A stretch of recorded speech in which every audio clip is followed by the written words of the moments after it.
The Art of Yoga by Bharat Thakur Artistic Yoga, written and recited by Sneha. Part 5. The Perception. Say on a long flight, you run into an old friend who you haven't met in years.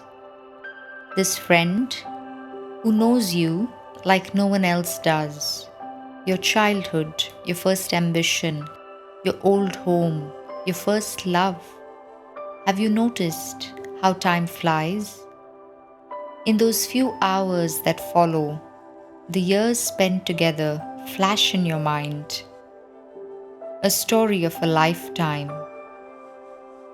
While growing up, there was a beauty in those eyes, a laughter in those words, music in those years. Life was colorful. What happened?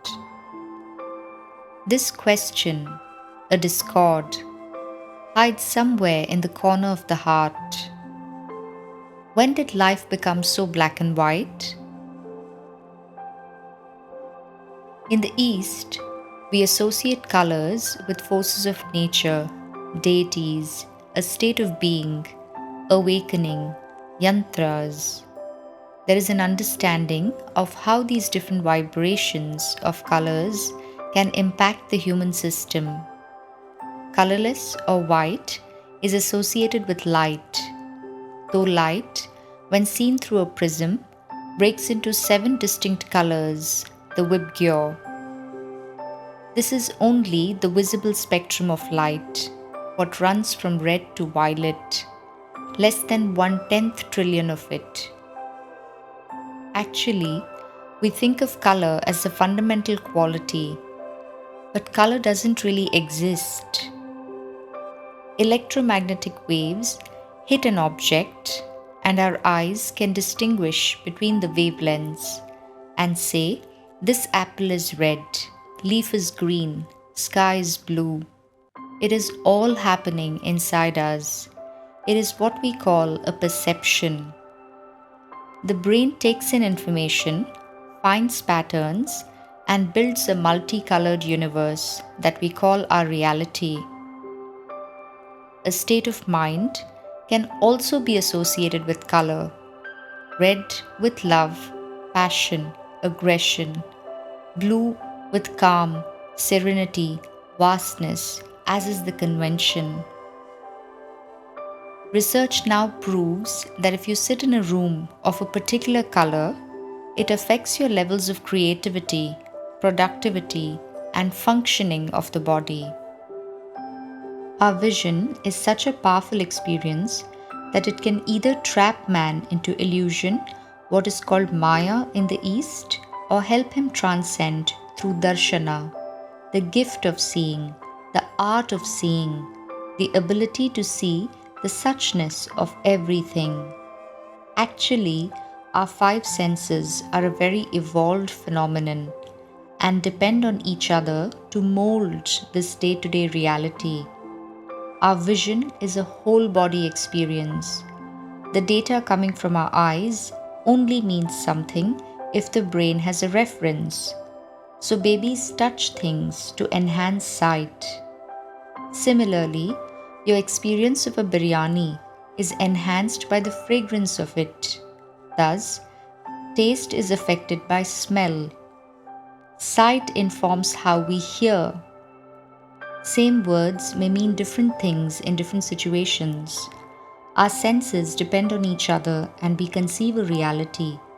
To conjure an immediate reality, the brain needs half a second. Visual takes longer than sound to process. So the event and your conscious experience of it are actually apart. This reality is in fact a construction of the brain. This has now been established by neuroscience. That good old friend is remembered with fondness, warmth, laughter. That is our perception of him. So when we see him again after decades, we experience happiness, joy. Our perception is colored by the experiences we have, which build a home in the mind. And when left unexamined, with no awareness, this fixed perception dictates our every choice. This is the trap of illusions, an aspect of Maya. Research now shows that most times, conscious awareness is not involved in decision making. The unconscious brain is making choices for you. So, can we say our perception is colored by our experiences, or our experiences are colored by our perception? Both. Both. The yogis understood this fundamental nature of human experience and thus formulated the sutra Vrittayah Panchatayah Klishta Aklishta. Vrittayah Panchatayah Klishta Aklishta.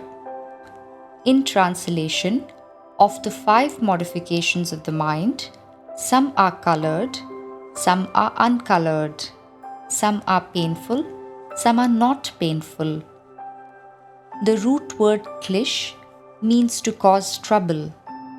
Klishta means painful, colored, afflicted. Aklishta means not painful, not colored, not afflicted. The sutra can be understood in this form. Each of the 5 modifications, based on our perception of situations, events, objects, can either bring elation or cause distress.